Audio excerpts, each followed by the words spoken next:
Hello, everyone. This is Bradley Vollmer with Addicted to the Q, YouTube and Facebook. We are going to have a talk with Mark Hunsaker of Hunsaker Smokers. Let me get this in my tripod so I don't have to sit there and hold it. All right. So, how are you doing tonight? Doing great. How are you? I'm doing great. All right. We got a viewer, so apparently somebody can see us. Okay. Like I said, this is our first time with this StreamYard, so we're kind of hopefully work some kinks out. Um, Thank you for coming on. If all else fails, we'll definitely get people to watch it after it airs, so that's good. Yep. Um, well, this StreamYard is sponsored by King Louis Meat Apostles. Give a shout out to him. So, are you ready to start, Mark? I am ready. Introduce yourself and your company. Okay. I'm Mark Hunsaker with Hunsaker Smokers in Columbia, Missouri. So, what made you decide to start with drums, start Hmm. developing Yeah. drums? Well, all right. So, been building different kinds of smokers for probably close to 30 years. And about 13 years ago, saw some guys out at a barbecue event out here at the fairgrounds in Columbia. And it was called, let's see, it was like Freeze Q or some kind of thing, or Polar Bear Challenge. That's what it was. Yeah, Polar Bear Challenge, and they'd have it in February. And I'm telling you, it was like 16 inches of snow. It was unbelievable. They were pushing snow out of the way for these competition teams with bobcats, and it was just a mess. But back then, a lot of guys were cooking on, like big insulated smokers, and there was a team out there that was using drum smokers. Well, I that kind of piqued my interest because I thought, boy, those drum smokers look a whole lot easier to build than some of the big smokers that I was building. Like the rotisserie or the gravity feed smokers. Those things took a lot of work and a lot of time, a lot of material, but that team did very well in the contests, and I thought, well, let's take a look at that, and that's how it got started about 13 or so years ago. I was getting ready. So that's why you chose the drum setup over any kind of offset. Have you ever sold offset smokers, or did you just start on drum? No, never got into the offsets. The charcoal, it was back, that many years ago. A lot of guys were still using big water pans and things, and they were doing low and slow. Very few guys were doing hot and fast. In fact, I looked at this hot and fast thing and I said, well, man, that's not for me. Well, obviously it is, because I love hot and fast. I mean, you can do low and slow, but I just love hot and fast. I think it's a good way to go. Sorry, I'm messing with the layout. I'm still trying to get this figured out. Okay. We'll do it like that. That I way, don't think you're getting it. kind of make you a little Yeah. bigger. Um, so what made you decide? I have a Weber Smoky Mountain, and how I kind of came across you was well, actually, I got your name from when I helped Eric Burkhart cook at a competition for Oh my yeah. Yeah. judging classes, Yeah. and that's kind of how I heard your name. And then I realized that you made a vortex plate and charcoal basket for the Weber Smoky Mountain. Mm-hmm. What made you get into expanding into the Weber side of things? Well, the drum and the WSM, the Weber Smoky Mountain, they're both vertical cookers, and dawned on us that boy, there's a lot of WSMs out there, as well as kettles. Probably a lot more of them than there would have been, or is maybe, drum smokers. But they're basically both the same kind of setup with, a cylinder and vertical heat, and so we thought, why not? Let's go ahead and jump in there with the making some products for the WSM, and it's worked out real well. Once these guys figured out they didn't need their water pan and they can cook hot and fast, they got after it. I actually used your Vortex plate today on my Weber when I made some ribs. Oh yeah. Yeah, it's a whole different. It's cool because you can watch the exhaust when it comes out as it circulates, and Yeah. Vortex is very interesting. Yeah. Yeah. That we developed the Vortex plate basically due to the fact that we didn't like hot spots. You know, the hot spots just I don't know, kind of drove me nuts. I didn't like hot spots, and so that's why we developed that part of that design. So So, of all the contests you have visited in places such as the Jack and the Royal, which Mhm. contest was your favorite to meet people at? And Oh boy, you know, both of them are fantastic. The the Royal, I mean, that's like the Super Bowl of barbecue. I mean, everybody who's anybody, and everybody else for that matter, goes and has a ball at the Royal. But there's something about well where it's at there, the Kansas City Speedway. You know, when you go through that tunnel, and all of a sudden you're in the middle of this speedway, and it's nothing but barbecue folks. You know, from one end to the other. Kind of still after I've been there several years, it still kind of gives me goosebumps when I go in there because it's just it's an electric atmosphere. But there's just so many, you know, like 500-600 teams, so it's kind of overwhelming sometimes to go into that. But I mean, it's a what a fantastic venue for the KCBS guys. Now the Jack, I never been to the Jack until just what last October, I guess it was, about what 3 weeks ago. Um, and I'd heard about it and heard about the hollow and all that stuff, and I thought, well, it's going to be on my bucket list. Well, one of the guys with the Jack Daniels contest reached out to us and asked if we could possibly bring down some smokers for the international guys. So we said, well, yeah, let's go ahead and do that. So we brought 10 smokers down there to the hollow. But Lynchburg, Tennessee is such a cool place. It's not a very big town. I mean, it's what south of Nashville, about an hour or so, I guess, something like that. yeah, But it's an experience. It's more intimate, a lot more intimate than the Royal. But they both have their special features, and it's kind of hard to say, if I like one over the other. But I mean, they're both kind of cool in their own way, though. So if you get a chance, go check out the Royal and also the Jack. It's definitely worth your time. So I just had a question that popped into my head. What made you design the Vortex and the Hunsaker with the bottom feed versus the side Uh-huh. feed that traditional Yeah. drums have? Well, I wish that there was some way to quantify the amount of steel or the mountain of steel that I've gone through and discarded trying different things over the years. But it's all trial and error. I was like, most guys when I first got into making the drums, I thought, well, I got to, put pipes on it and bring in the air that way and all that. I did some testing, and I would put little thermometer probes at 3 different locations around the circumference of the drum at the same level. And what I was finding was the temperatures were like 60 to 70 degrees difference between point A, B, and C. And I thought, well, that's in my book, that wasn't really what I was after.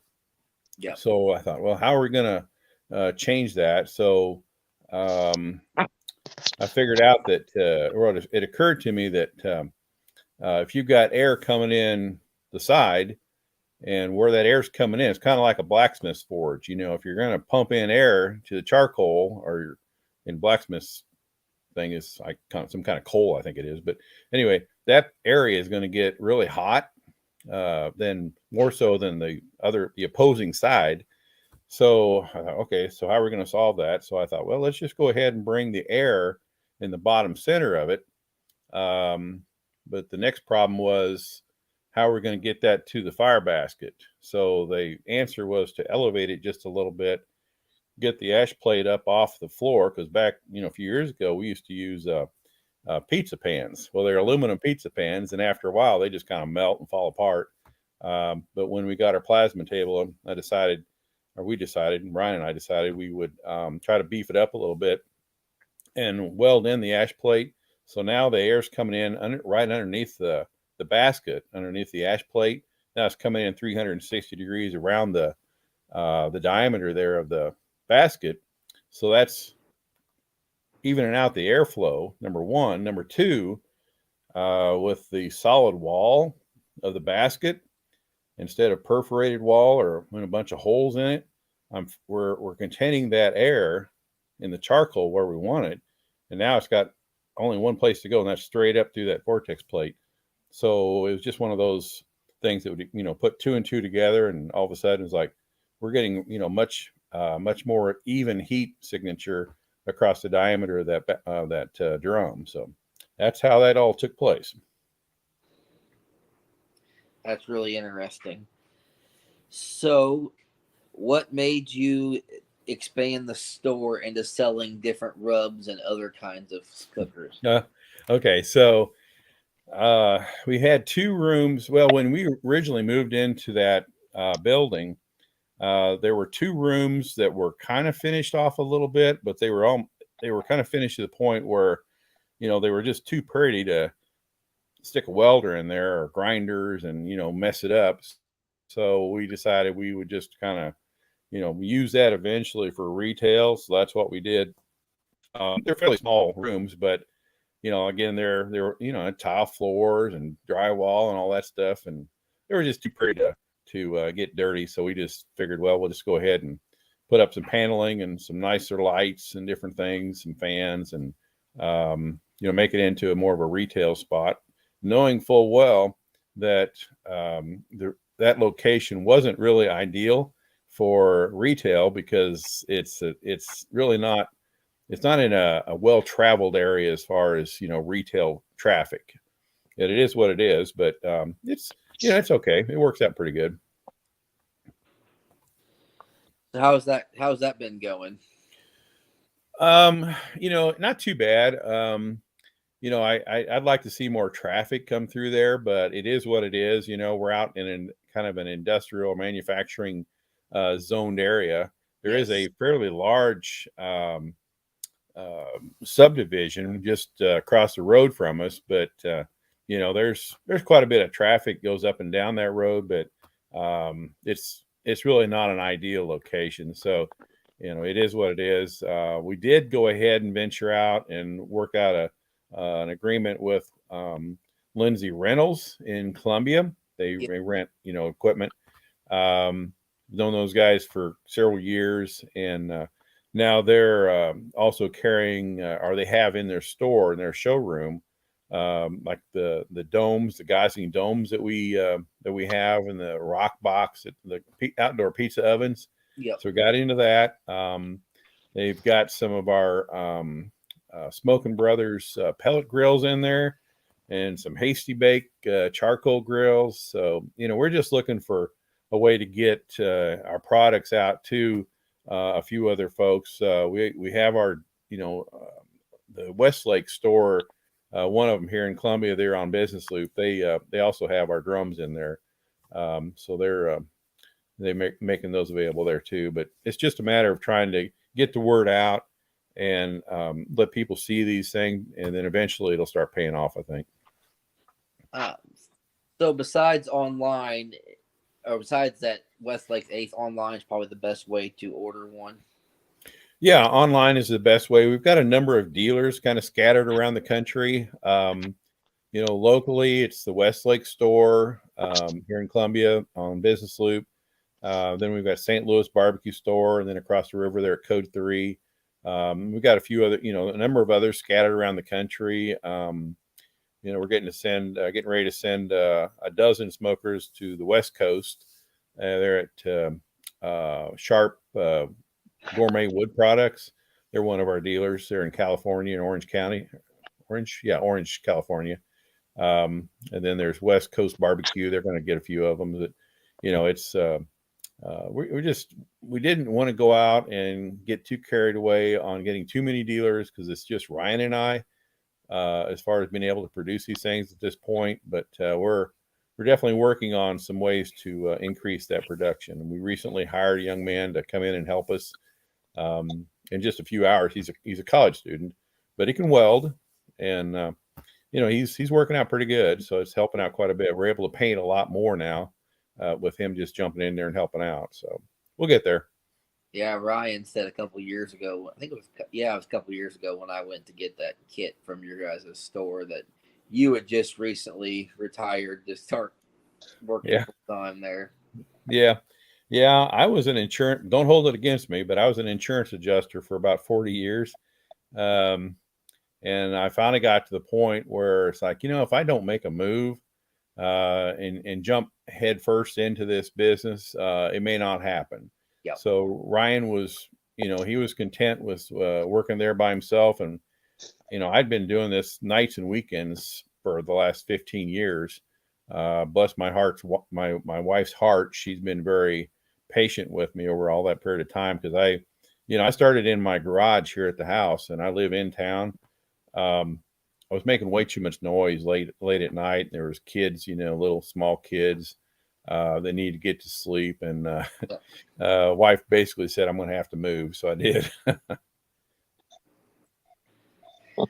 So what's I saw on Facebook, I think, about you guys are having a drum building class. Yeah.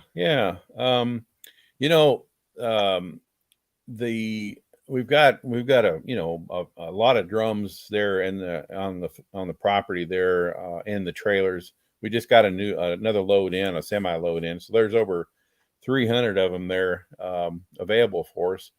And we wanted to get into more into the do-it-yourself market. The reality is for us is, we love making the drums, but shipping these drums, especially to the West Coast or the Northwest part of the country, is terribly expensive. And if the guys can, get a hold of a good quality drum, and we can ship the smaller box and not the whole drum, it saves us a lot of money by doing that. And we've designed these things so it's super easy to build. And what we want to do is, before barbecue competition season really kicks into high gear next spring, is to have a few of these classes and show guys just how easy it is to build these drums and save a lot of money. I mean, you're saving, it's $439. That includes a brand new drum. We're not talking drums that you need to burn out or anything. These are brand new drums. These are the drums that we use when we build our drums. So you don't have to go in there and burn them out, sandblast it, none of that stuff. And we'll get you set up with a kit and make it super easy with that bottom air intake. It's kit number 3 on our website. So it's a pretty slick kit. It's got all the great supports and the big wheels, and it's pretty much just like ours. The only thing the guy's got to do is that he needs is a drill, so a hole saw, I guess, just one. And then, some paint. He's going to sand on a little bit to kind of rough it up on the drum, but you can customize it and make it look pretty nice. And again, save a lot of money. So works out great for everybody. What size drums are they? They're 55s. Nice. Yeah, they're 55, 16 gauge, which is the heaviest we can get. They won't punch them out any heavier than that, because it can break their dies, and those dies are pretty expensive. I heard they're around $50,000. So these guys don't want to break their dies. Yeah. So do you have any plans to develop or build any other kind of cookers in the future? Yes. I can't go into it too far, but the answer is definitely yes. I've got a passion for coming up with new stuff. I just love doing it. And like I say, I've had a mountain of scrap metal over the years, and I'm thinking, well, I might as well go ahead and add a little more while we're at it.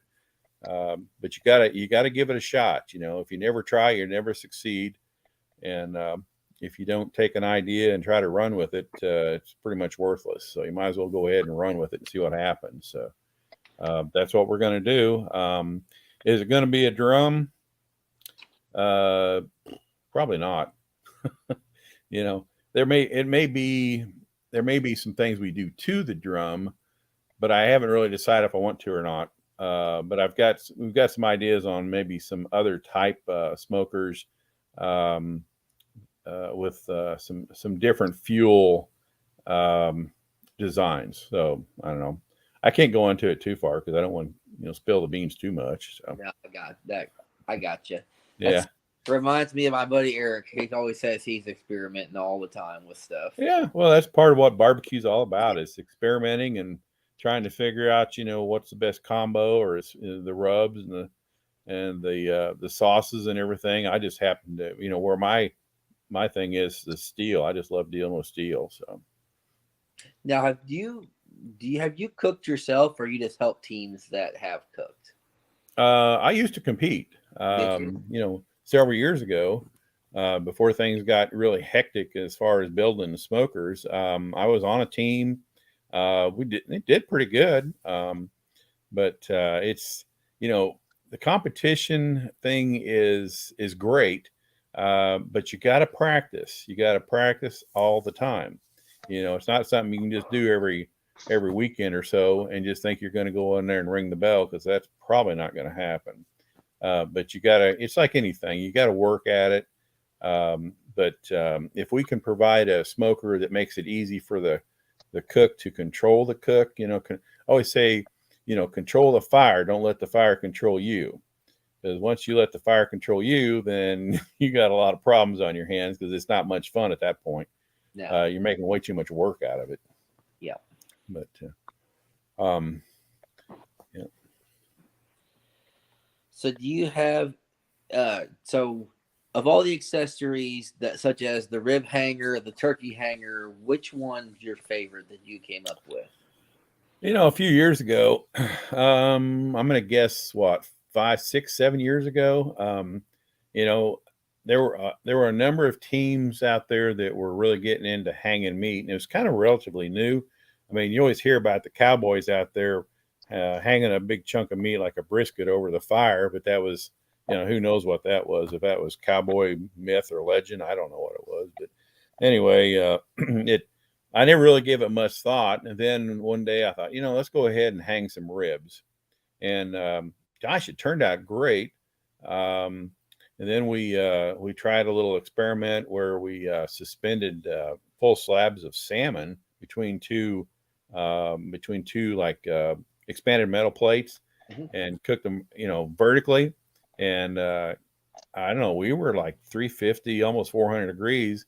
And I thought, well, there went $20, back when they were $20. But anyway, and that vertical thing really piqued my interest, and I got to thinking about it, and I thought, well, you've got a vertical cooker, and although most guys would look at the vertical cooker or the drum as something you typically will lay things flat on, which is fine, but you can also hang a tremendous amount of meat in that drum smoker, just due to the fact that it's a cylinder and you've got all that space, that vertical space that you can hang with. So started hanging ribs, and chicken. I love hanging chicken. Chicken is so good when you hang it.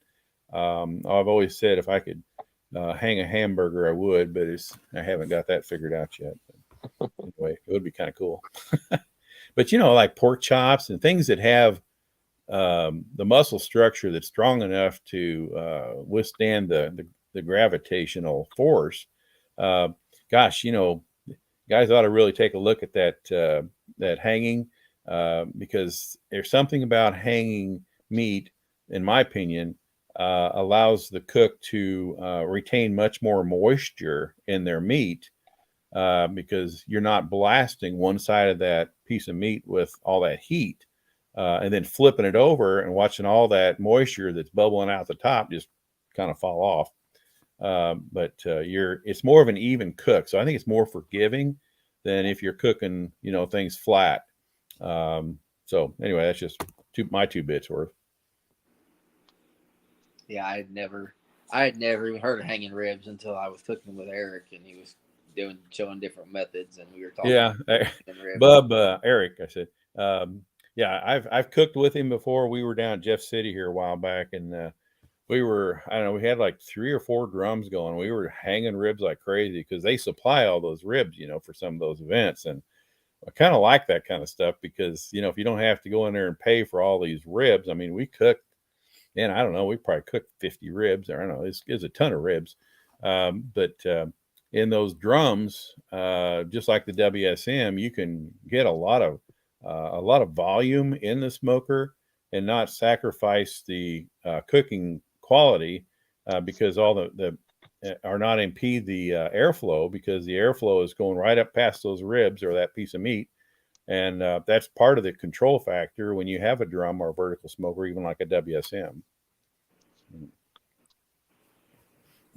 So, what advice do you have for people looking to get into either cooking in their backyard or cooking on the competition trail? Just do it. It's a blast. What they'll find is that it's an extension of your family. We have our personal family, and then we have our barbecue families.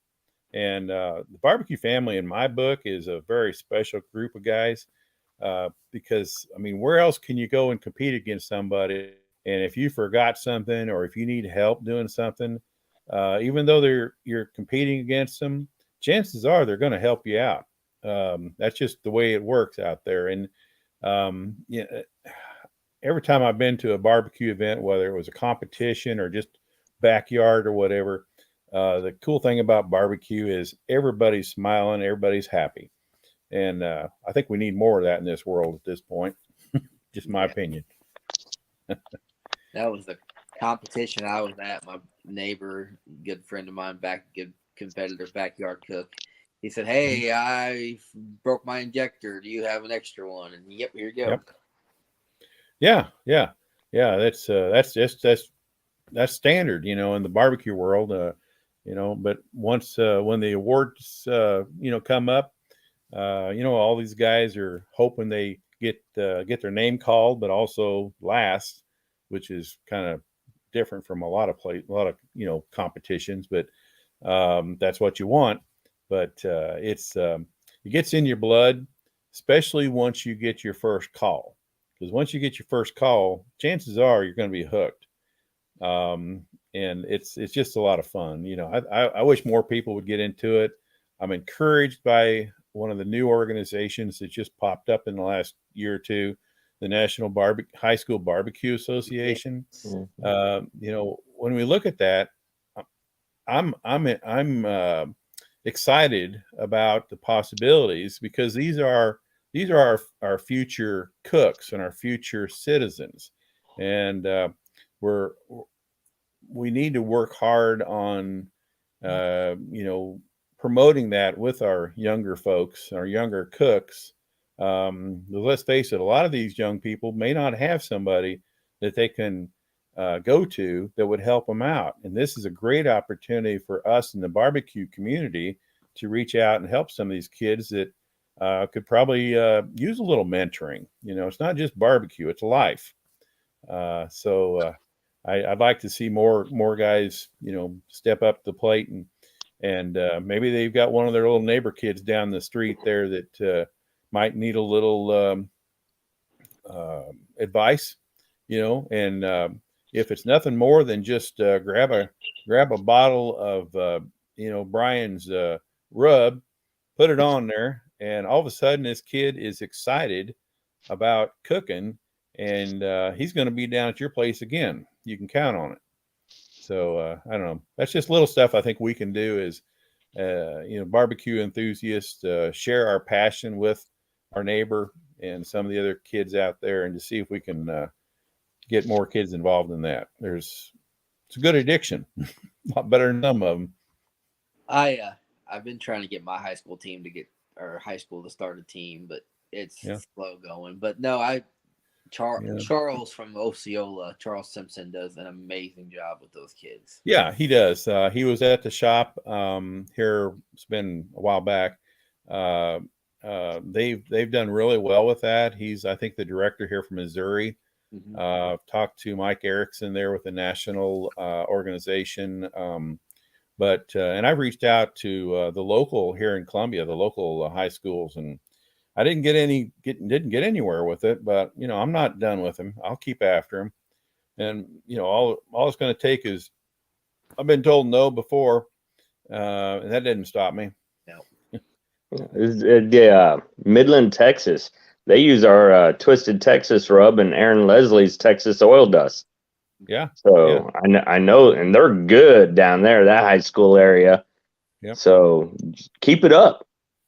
I mean, yeah, we all have a part in this. We can all encourage our youth and our high school kids. A lot of these kids may not be football material or baseball material or whatever, but they're deep down, I think all of us have a competitive spirit, and we like to do something that maybe has a little bit of a challenge to it, but also has a reward. And that's something we can teach our young folks, that, hey, if you want to work at it, you can make it happen. So it's an opportunity, the way I see it, for everybody. You may get 100 no's, but you just need that one yes. Oh yeah. Just keep after it. Just say, okay, I appreciate it, but go back and hit it again. Yep. Yeah. I was looking at those at the awards whenever they did it from Texas, and them kids get a pretty dang good scholarship. I mean, it's pretty.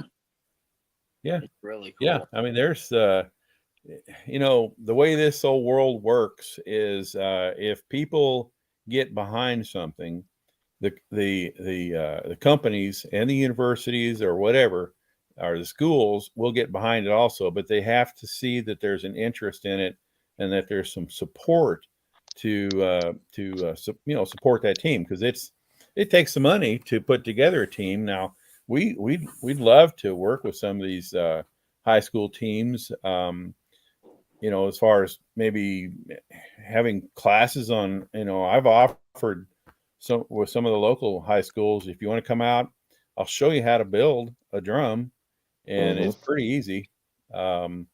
And then, we can offer that package to them at a reasonable price. There's the local school here, one of the local schools here. It's in Hallsville, just up the road from us. Yep. I know they've got 2 drums that are at in a paint booth. Well, not a paint booth, but a paint shop.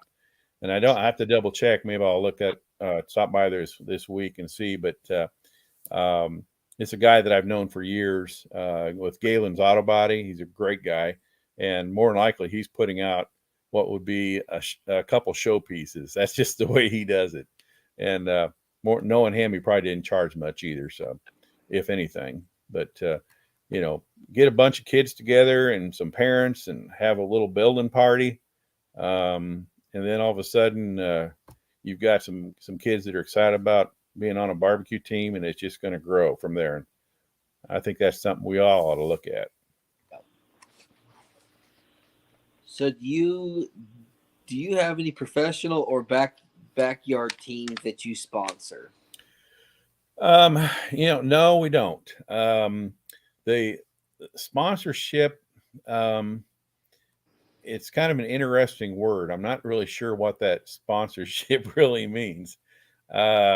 We get approached by teams, all over the country, who ask us to sponsor them, and kind of the approach that we take on it is, what we can't do for everybody, we really shouldn't be doing for one.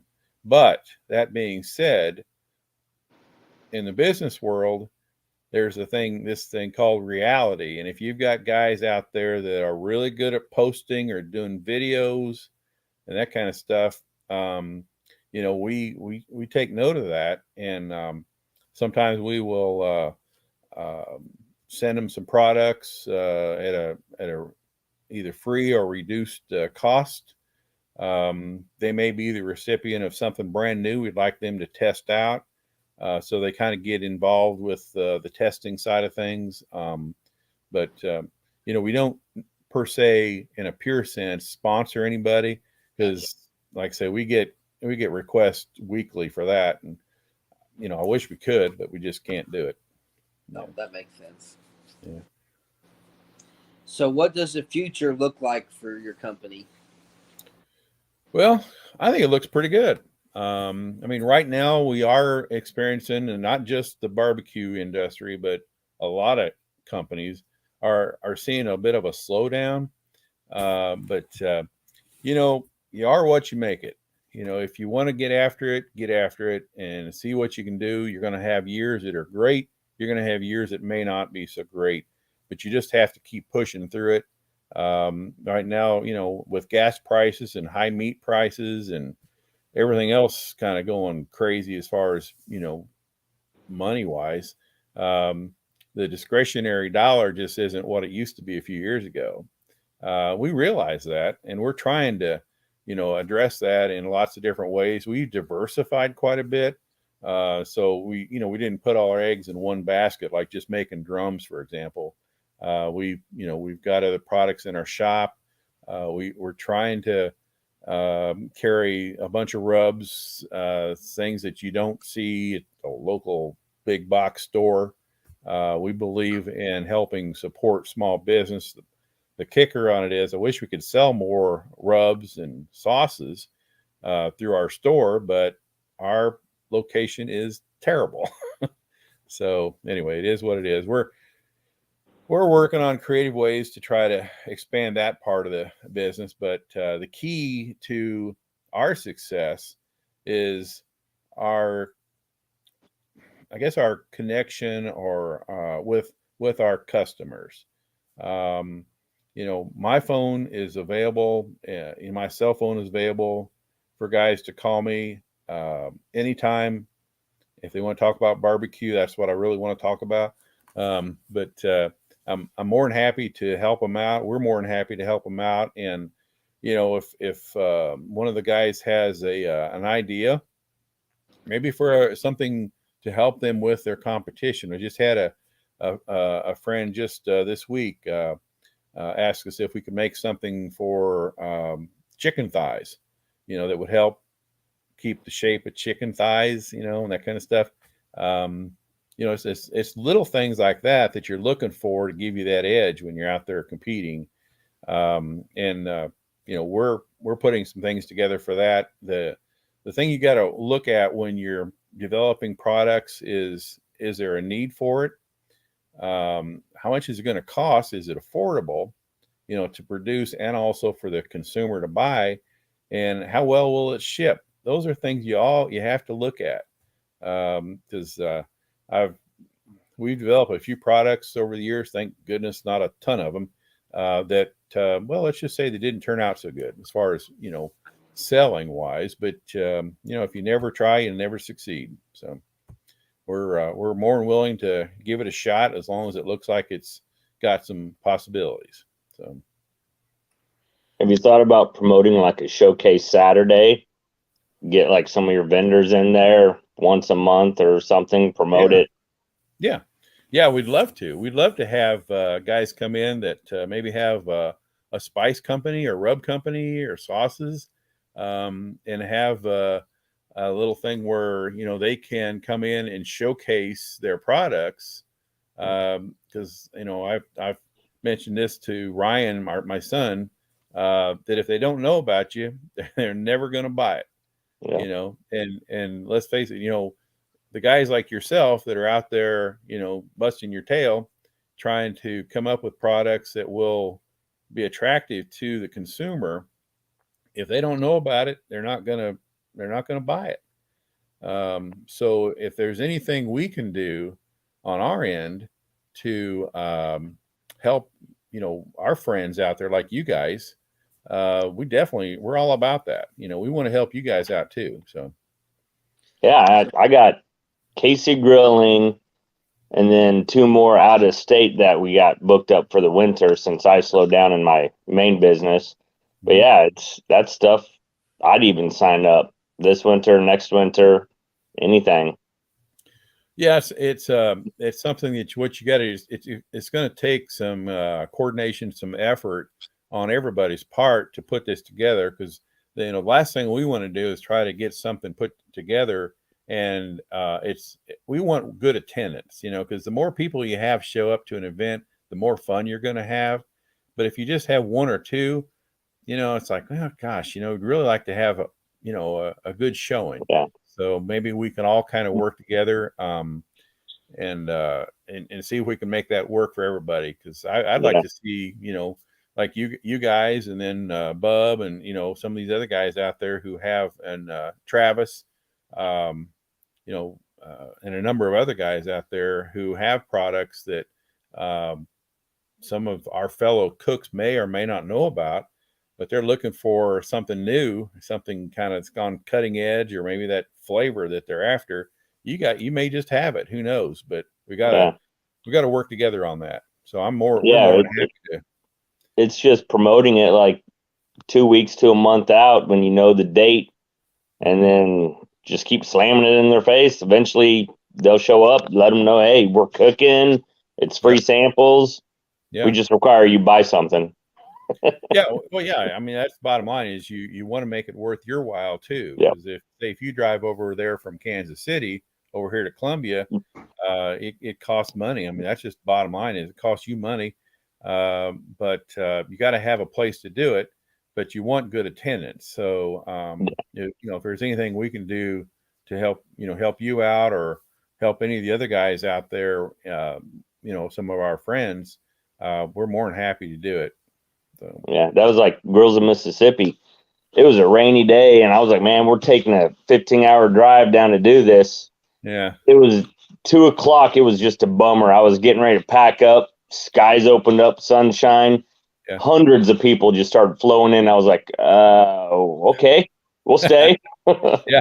Yeah. Well, you just have, but you could have turned around and said, forget it, I'm out of here.